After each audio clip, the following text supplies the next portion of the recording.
नाज़रीन, this is me उरुज Malik और आप देख रहे हैं वॉइस ऑफ नेशन। सबसे पहले तो मेरी तरफ से और मेरी टीम की तरफ से आप सबको ईद मुबारक। और इस ईद के मौके पर भाई ऐसे क्यों जाने दें आप लोगों को जी, इस ईद के मौके पर हम लेकर आए हैं आप लोगों के लिए कि ऐसी पर्सनालिटी जो सबके दिलों में बसती है और जो सबको हंसाती है, और कोई ऐसा पर्सन नहीं है जो उनको नहीं जानता होगा जी। उनका नाम लेने से पहले मैं अपने जो मेरे साथ को होस्ट मौजूद हैं इनसे भी जिक्र करूंगी कि जी जो आज हमारे साथ पर्सनालिटी मौजूद है उज़ैर, उस हवाले से कुछ कहना चाहेंगे। मेंशन नाम बाद में हम लोग करेंगे। उस हवाले से तो लोगों के जानने के लिए यही बेहतर है कि उनको कराची का बेटा कहते हैं। वो जहाँ भी कोई कराची की बात होती है तो उनका नाम सरे फहरिस्त जो लिस्ट है उसके अंदर आता है। बिल्कुल।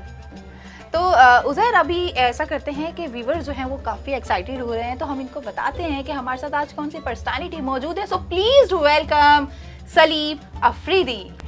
जी व्यूअर्स, आप सुन रहे हैं और देख रहे हैं वॉइस ऑफ अफरीदी, और मैं इस वक्त यहाँ वॉइस ऑफ नेशन के स्टूडियो में मौजूद हूँ और आप दोनों को वेलकम करता हूँ।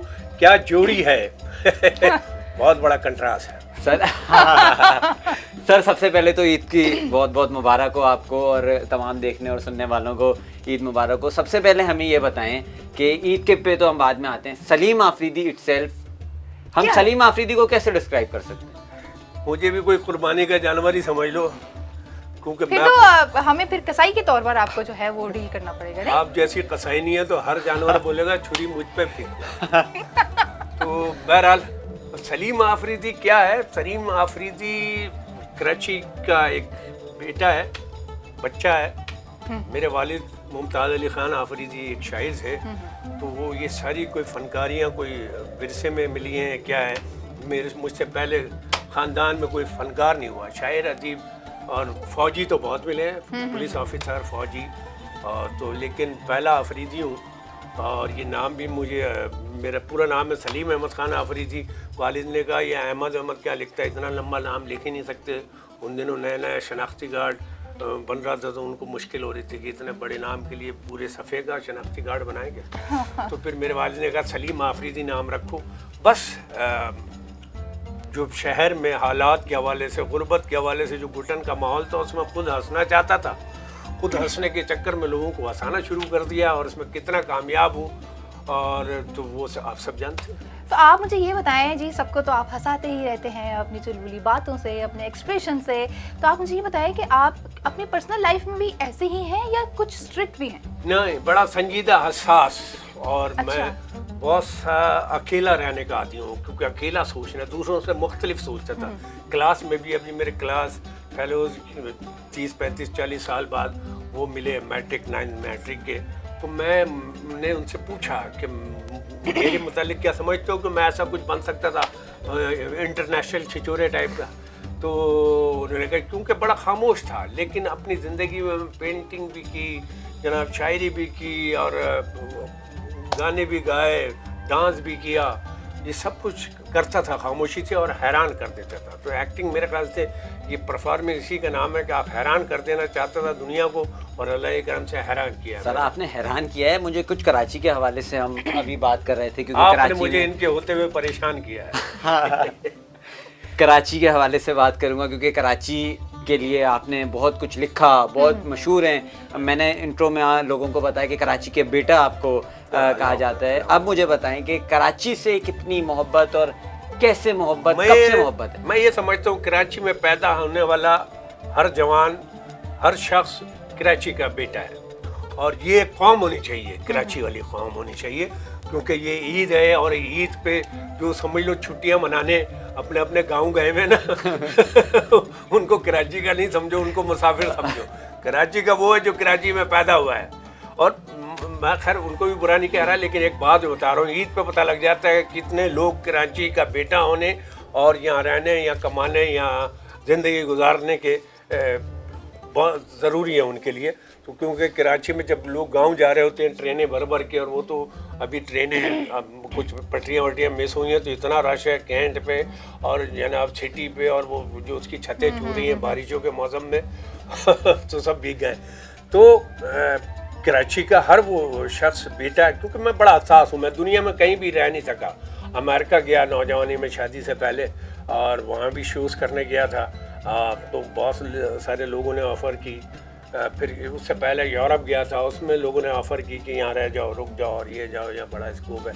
लेकिन मैं कराची से और ख़ास तौर पर फेडरल भी एरिया से कट के नहीं रह सकता। उरूज, वैसे तो ये कराची के बारे में बड़ी बातें करते हैं सर, इनसे कुछ सुना जाए, क्योंकि इनकी जो शेर व शायरी है और जो इनकी एग्जैक्टली आप बिल्कुल सही कह रहे हैं उज़ैर। और इनका जो है रिसेंटली मैंने जो है एक शेर बड़ा जो है वो वायरल चल रहा था भाई, इन्होंने अजीब ही बातें की थी उस शेर में, लाइक गूंगा बोल रहा है, बहरी सुन रही है और न जाने क्या क्या। तो वो मैं बिल्कुल इनसे सुनना चाहूंगी। बिल्कुल अभी सुनते हैं। अभी हाँ बिल्कुल भाई। पहले तो ये सोच लें आपकी ड्यूरेशन शो की कितनी है। सर ड्यूरेशन का मसला नहीं है, आप हमारे पास मौजूद हैं, हम ड्यूरेशन आप टेंशन छोड़ दें। आज आप आए तो आपको हमने प्रॉपर तरीके से जो है कैश करना है भाई, अपने पास रख लिया हमने। आप पहले रेडियो पे काम करती थी? नहीं, मैं रेडियो पे काम नहीं करती। रेडियो वाला स्टाइल है इनका बिल्कुल, क्या रेडियो मैकेनिक होगी। तो वो गूंगे बहरे वाली कहानी वो बड़ी माशाल्लाह मकबूल हुई। ये इतनी मकबूल हुई कि शाहरुख खान ने एक फिल्म में, वो कौन सी बड़ी मकबूल फिल्म थी, घरेलू टाइप की, उसमें वो कहानी दोहराई थी। तो अगर बोले तो सुना देता हूँ। बिल्कुल सर, बिल्कुल। फिर तुम बोलोगे चल कराची भी सुनाओ, फिर क्या सर हो गया, व्यूअर्स सुनना चाहते हैं सर, ये उरूज सुनना चाहती है असल में। तो चले जितना मुमकिन हो सकता है मैं बात करता हूँ कि अब वो एक गांव में एक गूंगा लड़का रहता है। अच्छा। उसे पड़ोस के गांव की बहरी लड़की से इश्क हुआ। गूंगे और बहरी में बड़ा प्यार, बेइंतहा इश्क, इतना इश्क कि गूंगा जब भी गाना गाता बहरी उसे सुन के दौड़ी चली आती। गूंगे की आवाज में इतना दर्द था कि बहरी के उसे सुनकर आंसू निकल आते। गूंगे और बहरी का इश्क खेतों में परवान चढ़ता रहा। वो दोनों दुनिया की नजरों से छुप छुप कर खेतों में मिलते रहे। अच्छा, बहरी का एक चचा अंधा होता है। अच्छा। वो एक दिन खेतों में इनको प्यार भरी बातें करते देख लेता है।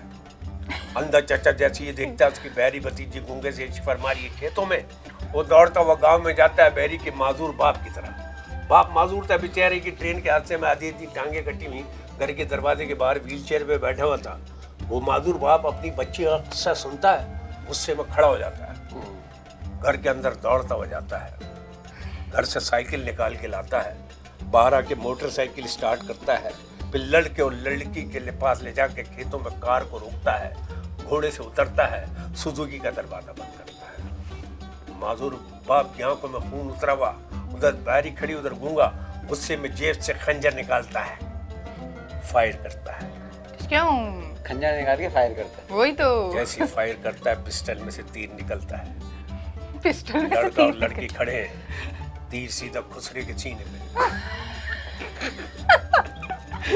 उन दोनों की चीखें, उधर से पुलिस की मोबाइल आती है, सारे पुलिस वाले एम्बुलेंस से उतरते हैं, फिर लड़के और लड़की को बस में डालकर ठेले के जरिए हॉस्पिटल पहुंचाते हैं। हॉस्पिटल से करते हैं ट्रेन सीधा एयरपोर्ट, एयरपोर्ट से पानी के जहाज में बिठा के हैदराबाद। पानी के जहाज में हैदराबाद? हाँ, अब तुम्हें जाना हो तो पानी के जहाज में चले जाना, 3 महीने तक वहीं खड़ा रहेगा, तो रास्ते में कोई समंदर नहीं है।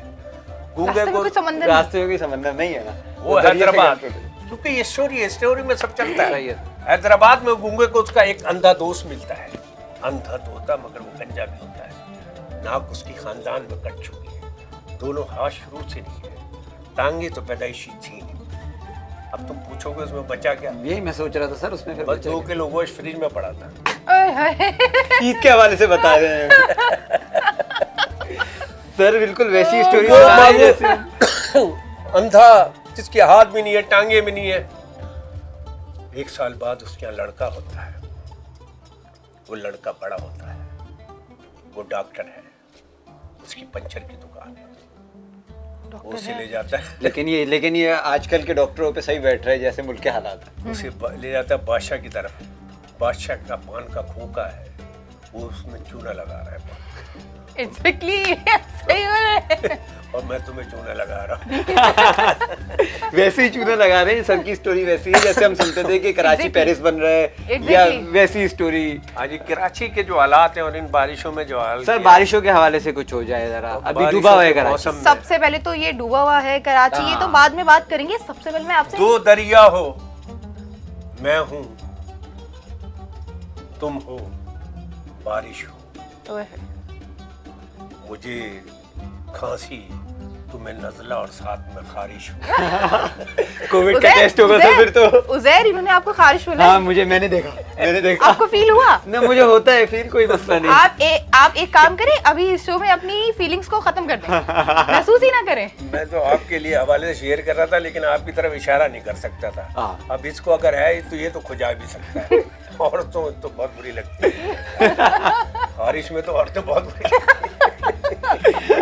आप कुछ सुनना चाह रही थी सबसे बारिश के हवाले से? हाँ, मैं बारिश के हवाले से ये सुनना चाह रही थी जी, आजकल कि कराची का वेदर जो है वो बहुत औसम हो रहा है, तो आपको पसंद है बारिश? और वाकई जैसे भी आपने शेर सुनाया, और बारिश में भीगना, और बारिश से बड़ी यादें हैं। और अब मैंने जो माशाल्लाह मैंने घर बनाया है, उसमें बाहर जो सहन है और उसमें जो छप्पर मैंने डाला है फाइबर, और ये गार्डन बनाया है, क्यारियाँ, झूले और ये सब कुछ, तो जब वो कंप्लीट हुआ और तो मुझे ज़िंदगी में इतनी अच्छी बारिश नहीं लगी, क्योंकि उसमें वो धारियाँ सी बनी हुई हैं, और जब बारिश मेरे फाइबर पे पड़ी और जो नीचे आई है एक चादर सी बन गई, वो बारिश, वो मौसम तो मज़ेदार है। हम लोग बड़ा इंजॉय करते हैं, फिर झूला किया और ये किया। लेकिन इसी बारिश का मैं आपको बताऊं, मैं दुनिया घुमा, हॉलीवुड भी मैं देखा हुआ है, तो मुझे वो तस्वुर आया ये बारिश देख कर कि मैंने कौन सा फ्लोरिडा में है,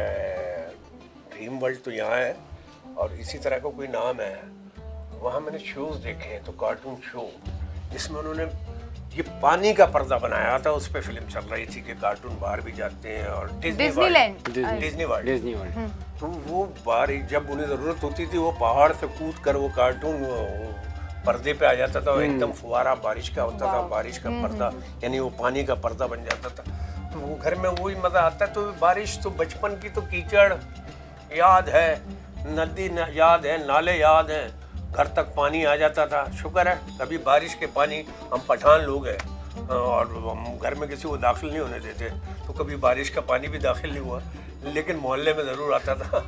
तो वो कीचड़ वो याद है। लेकिन ये सोच रहा हूँ कि वो बारिश जो बचपन की थी, वो जो गंद फैलाती थी वो बारिश, आज तक कराची में उससे ज़्यादा गंद है, उससे ज़्यादा कीचड़ है, उससे ज़्यादा नदी नाले भरे हुए हैं। अभी ईद से पहले जो बारिश हुई है, हमने देखा कि ऐसा लगता है समंदर उमड़ के कराची में आ गया, या नाले पूरे नाले रोडों पे बह। हाँ जी, वो पिछले साल तो वो डिफेंस के लेफ्टिनेंट में भी पानी बड़ी। तो ये कराची का, हालांकि सुना 3-4 साल पहले या 2 साल पहले नाले साफ कराए थे, लेकिन नाले और गंद हर साल साफ होना चाहिए। जितना कराची में गंद है, कहीं से भी आया हुआ है, उसको साफ होना चाहिए, क्योंकि ये एक बाशऊर शहरियों का शहर है, खाते पीते शहरियों। हाँ, इसके खाते पीते। और ये कराची की मज़ेदार बात ये है कि JDC जैसा इदारा है और बहुत सारे हमारे यहाँ इदारे हैं, तो मैं सलाम करता हूँ उन सबको, ज़फ़र अब्बास को ख़ास तौर पर, कि लॉकडाउन में भी कराची में कोई भूखा नहीं सोया। बिल्कुल। तो कराची के कभी में कोई भूखा नहीं सोता, ये कितनी बड़ी बात है। कराची सबको पाल रहा है, लेकिन कराची को गोद लेने के लिए कोई भी तैयार नहीं है। हमारा टाइम इतना अच्छा किया, हमारे व्यूअर्स का टाइम भी इतना अच्छा किया, और आपसे तो जितनी भी बातें करें उतना कम है, लेकिन इनके पास टाइम बहुत शॉर्ट है, तो इनकी और भी बहुत सारी कमिटमेंट्स हैं, इनको जाना है, इसलिए हमें मजबूरन इनको इजाज़त देनी पड़ेगी यहाँ से जाने की, वरना हमारा तो बिल्कुल भी दिल नहीं कर रहा था कि ये यहाँ से जाएँ। यार आज जाने दो, फिर मैं घर आ जाऊँगा, फिर घर इंशाल्लाह घर आ जाऊंगा आपके चैनल के जरिए। आप सर वैसे ही हर घर में बसते हैं, हर दिल में बसते हैं, आपको किसी के घर आने की क्या जरूरत, आप वैसे ही सबके दिलों में बसते हैं, और ये मैं पहले भी बता चुकी हूँ। तो व्यूअर्स, थैंक यू उरूज, अल्लाह मियां आपको बेपनाह उरूज नसीब करे, और उज़ैर तुम बहुत जल्द उज़ैर बलोच बनो। सर ये दुआ है या बदुआ है? दुआ है। मैं आपको बताऊं, मेरा वो बेइंतहा फैन रहा है, और माशाल्लाह जिस दिन उसने पगड़ी पहनी थी तो मुझे बुलाया था, वो इज्जत से नवाजा था। सुच्चल बंदा है, कुछ हादसा जिंदगी में आदमी के ऐसे हो जाते हैं, लेकिन मैं इतना जानता हूँ कि वो बहुत सुच्चल, बहुत लोगों की, गरीबों की मदद करने वाला भी बंदा था। अब जो बाकी जो भी हालात हों, जिनके हाथों भी खेल गया हालात हो, वाक़यात की, वो अलग बात है, लेकिन आपको भी वो उरूज अल्लाह मियां अता करे, और ऐसी ही कोई नाजुक सी कोई और सी उरूज। Thank you voice of nation, और कौम की इसी तरह आवाज़ बनते रहो उज़ैर और आप, और अल्लाह करे चैनल को भी कामयाब करो, अपनी ज़िंदगी में भी बहुत सारी कामयाबियाँ समेट। जज़ाकल्लाह। शुक्रिया जी। व्यूअर्स, हम लोगों को दीजिए इजाज़त, अपनी अपनी ईद मनाइए, कुर्बानी के जानवर काटिए और अपने घर वालों का, ख़ास तौर पे उन गरीबों का ख्याल रखिए कि जिनके घर पे कुर्बानी नहीं होती। और आप लोग ईद कैसे मना रहे हैं और आपके घर में क्या क्या पकवान बन रहे हैं, ये हमें ज़रूर बताइएगा। इस प्रोग्राम के हवाले से अपना फीडबैक देना मत भूलिएगा। मुझे दीजिए इजाज़त और दिखते रहिए वॉइस ऑफ नेशन। अल्लाह हाफिज़। वॉइस ऑफ नेशन की वीडियोस देखने के लिए हमारा चैनल सब्सक्राइब कीजिए और बेल के आइकॉन पर क्लिक कीजिए ताकि आप हमारी तमाम आने वाली वीडियो से बाखबर रह सकें।